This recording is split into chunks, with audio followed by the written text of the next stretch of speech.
so long is like alchemy. Warriors spending 3 or 4 nights in Chicago after this game, waiting till Houston. And this kid, Larry Markkinen, he may look spectrum, but he has the chance to be an all-star player. I'm not going to lie. I didn't see this coming out of U of A. He just wasn't this aggressive. He's just physically stronger than I expected. Here's the first possession of the game, and Lopez is kind of a low-key Warrior killer. Watch Bell come from the weak side, and then this happens. You see him plant the foot. Now, the x-rays were negative. Most of you have probably already heard this news, right? The x-rays are negative, but what it is, it's an inverted sprain, meaning usually your ankle, it rolls out like you see Steph do all the time. This time it tweaked inwards, inverted, and apparently it takes longer to recover from that, and the pain is much worse. So that's why you saw Bell acting like his career was over, because it was probably a pain he's never felt before. And he said himself he had to check. He thought his bone might have been sticking out. So that was a scary, scary moment as Bell gets wheeled off. And there was a bit of an irony. I guess Chicago still feels some type of way about this Jordan Bell selling of the pick. Now, Zach LaVine, only a couple games back, he got cooked by Clay early, in between, and late.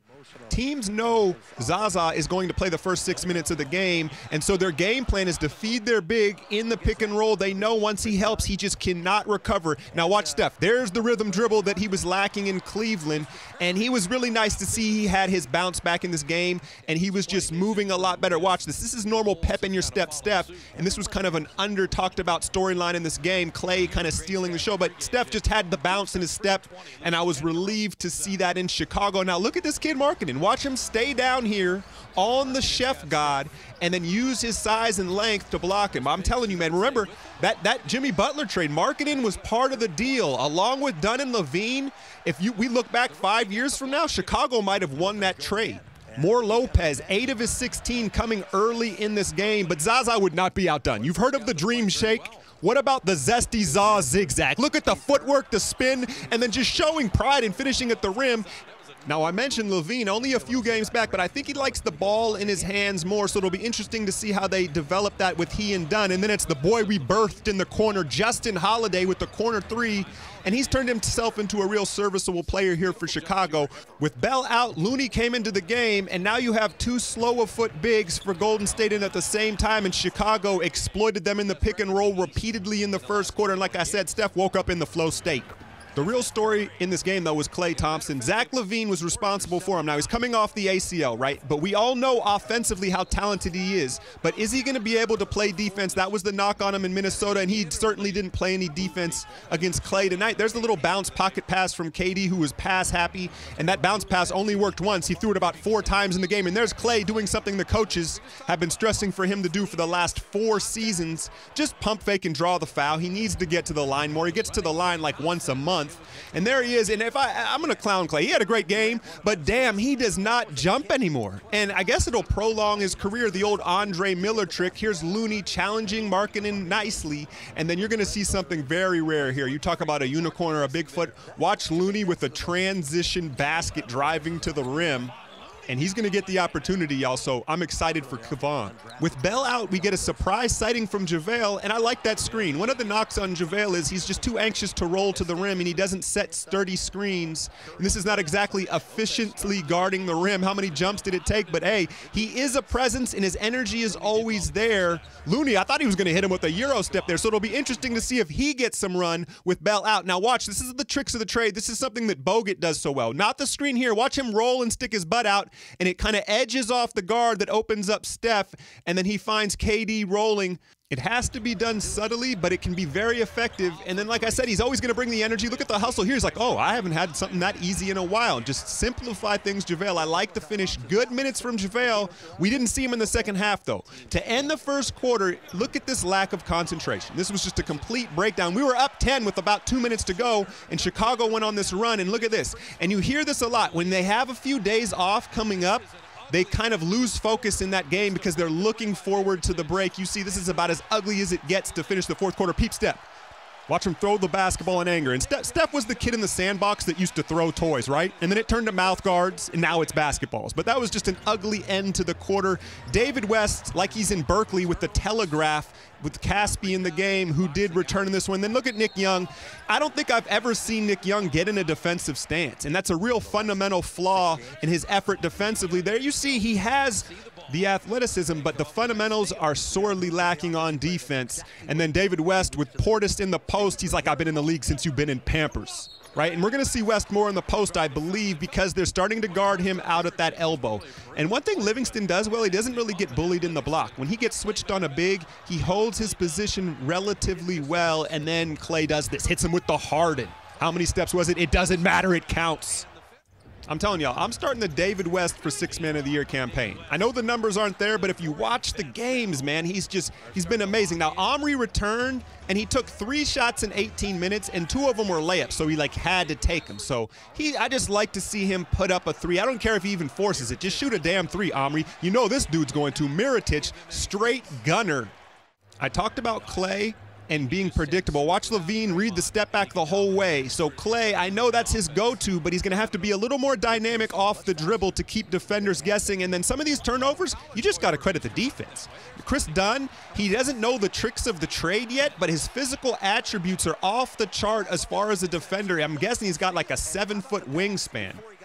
And I wasn't sure if Mirotic had a post game because he's going to get small switched on him because of his perimeter prowess. It's important that he can expose them in the block as well. And then look at him with the camping ground air dump all the way to the ground after the heat check. And all of a sudden, Chicago has a double-digit lead. But Clay, 7 of 13 from downtown. Peep the toe tap. And I don't know how they kept losing him. He was on fire. You got to face guard the dude. Let's take a look at Dunn's jumper. Just like Dennis Smith Jr., his weight is too forward. He's got to get more unbalanced in his weight centered. Here, he centers up a little bit better, and that one drops for him. But as he develops, he's going to have to hit that to keep the defense honest. But I like his mentality. He doesn't blink. And then once a game, you're going to get a hustle play from McCall. I know he hasn't made a jump shot this year, but the hustle is always there. And then watch KD not seal Mirotic. Now, Livingston threw it to the wrong hand, but KD needs to seal off his man much better. It happens way too often. Watch Nick Young here. Do your work now. If you watch a good defender like Draymond, right, he's not going to let a guy set up where he wants. He dislodges him and pushes him off his spot. Nicholas just lets him get whatever he wants. And then look at Steph with the reload. And that's a credit to Dunn. Now, Steph shot well, but you could see that he was concerned with Dunn's length and recoverability. And then this is something that KD can really learn the Splash Brothers, right? He was kind of struggling, wasn't in the game. He's like, all right, I'm just going to put my head down and get to the line. Now, he has the physical size to do it, but the other two can follow suit a lot of the time. And then look at Saggy P sagging off and giving him wide open looks, but KD cleans it up at the rim. And then watch Steph come to the 2-footed plant. This is a tough finish, but again, usually that's a 1-footed kind of gliding type of finish. So he's using that 2-footed plant, and then Clay's like, sorry, Nick, I just don't believe in you right now. And he forces this shot. I know it feels like I'm picking on Nick, and I am, but he's letting me. Now watch this. Look at him fight over the screens. I thought we were a switching defense. Look at him fight over and leaves KD out to dry. Lopez, again, 16 points. Kerr calling out Hawk, inbounds play Hawk, and I think he prides himself on these inbounds plays. Simplicity sometimes is the best route. That's an easy play, but it develops into a nice 3 for Clay. And here we go, third quarter. Now, the Splash Brothers did their thing, but the unsung hero in these first 5 minutes was Zaza Pachulia. He had 11 boards, 5 assists, and all these threes were generated off Zaza and his screen setting and his passing and just understanding the offense. And then credit to these guys for knocking them down. Of course, they were on fire, but it was on their way to a 17-0 run to open up this third quarter. Look at Za. He knows exactly where to go with it, and they catch it in rhythm, and it ups the percentage of these shots because they're getting it when they want and where they want. Now, I was talking about Dunn and how he's so good physically, but he hasn't learned the tricks of the trade. And he's so aggressive on ball that he's more susceptible to screens because he plays it so close. See, he had no idea the screen was coming, and he's easier to pick off. It's like trying to swat a fly if it's on your body or if it's in the air. Much easier to swat one when he's on your body, and that's the way Dunn plays defense. Again, look who's in the middle of all those three-point contests. Zaza Pachulia. Steph gets that one. And then Clay, look at him. Look at the line. That's rare. He was conscious of the three-point line, and that's exactly why he missed it. Watch Steph look for Dunn. He's like, is he there? Is he there or not? It made him freeze up here. Lopez closes out. He gets it anyway. They're having fun now. Oh, man. Now, I like this from McCall, the D-Wade baseline cut, right? KD had 7 assists, was looking to pass all night, but I think McCall can really study Wade. And then look at KD. I don't know how he had 19 points. He was 0 of 5 from downtown. You saw him force that to end the quarter. And there's a step back, right? And they knew exactly what he wanted. He got stuck in the corner. And there's Bobby Portis. Not only good with the hands, but a pretty versatile big. Mirotic off the dribble. I said that he's not as good off the dribble, but rewatching this, he's decent, man. He's decent. I like him. I want to shout out Looney a little more. I hope he gets more opportunity while Bell recovers. And he just does a lot of things that don't show up in the stat sheet. The way he eats up space in the paint, his strength, his verticality. And then Clay just messes with your head as a defender, right? He just hits these head shakers where you've closed out in the corner perfectly. He doesn't even really look at the basket, and it demoralizes you. Now watch Chris Dunn. He has him beat right there. He spins back and makes it much more difficult than it was. It was flashy. It was pretty, right? But he'll start to slow down and make the game easier for himself. But Livingston, showing some pride, goes right back at the youngster.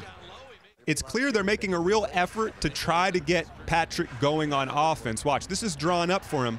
And, you know, when he's decisive and he knows the shots for him, it makes him so much better. And so they've taken time in each game really to get him one of these, and then they've also made him step in from the three-point line. So he knocks that down. That's smooth. I like to see that.